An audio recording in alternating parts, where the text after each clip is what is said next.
Kenta दिस चाहिए मैं कहबा त चश्मा पिंदरी हीरोइन।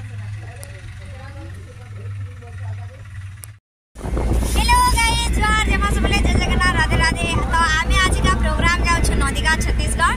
तो आपण माने कंटिन्यू ब्लॉग रे लागी रहिता हो आगे देखबे वीडियो केता हो छ जे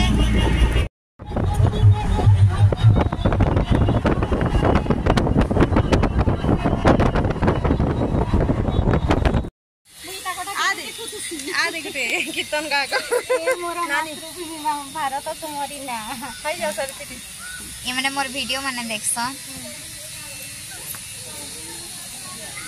तो एडा मुई नुआ गार्ड माने रखली जोड़े सिक्योरिटी गार्ड। तो ये माने दुहे मोर आगे पछे तिनरीबे। तो केना लागु छ मोर गार्ड हिकर रहवाली बहुत बढ़िया लागु छे। हम पूरा फुल सिक्योरिटी दमु। हां हां हला आर बंद ही गला टुंटा हला को चलो स्टार्ट।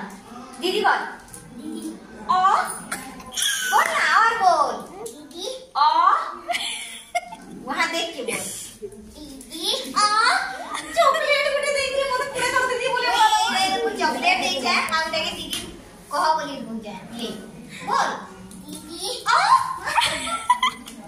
और बोल दीदी ओ सीमचारे ई धरा धामरे नादियानगर शांतिपुरे से माने जन्म नीति एते बेला ताकर भक्ति और से माने भाबले जे कली युग रे अस्त्र धरा नहीं जाए दुष्टर दमन और संसार पालन करबा लागि मात्र महामंत्र नाम यथेष्ट हिबा तापरे आज्ञा माने देखो गुटे गाय किंबा गुटे गायिका से माने तो गाई देसन हेले ठिकड़िया बालिया चुटिया और संपू चले के जेन माने बाही के नेसन से मन को ना हसी बायो और बायो है माने ठियाई तो ताकर सगस संबर्धना होचे ताकर लगे भी जोरदार बरताली देके स्वागत है। तापरे अमर परवर्ती पाठ हमारी धराम दाल को उपस्थित अछन आइया माने देखो गुटे वर्ष आगरु जिते बेला हमर 16 वर्ष सान कलाकार मन को लेके हमर गुटे लिटिल जेम्स करा जाइथिला। हमर लिटिल जेम्स रे हमको बहुत सहयोग करिथिले फ्रेंड रंजिता हो ताकर लागि गुटे जोरदार ताली रे स्वागत हे जो अनुरोध रक्षा करी मन देखिया हो ताको से प्रकार गुटे माला और गमछा देखि स्वागत करा जाउ। जय जय श्री राम।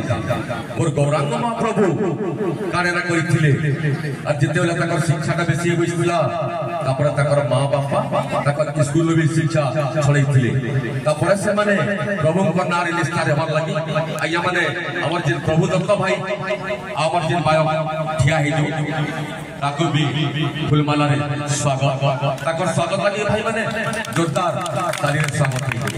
मां बहन माने तो हुलुली नी देबा अरे कान माने संकीर्तन के नहीं जान बात क्या आज की नहीं जिते प्रकार में कहसी और सबुना आपण माने मते देखुथिबे कि एरिया रे सबुना में जे एंकरिंग ता करसी हला आपण माने गाली भी दउथिबे हला आज मते कहबा लागि नहीं पड़े चाहे बेसी कहबा लागि नहीं पड़े वास्तव में संकीर्तन ता कानी हसी और से आज के और गौरांग महाप्रभु लीला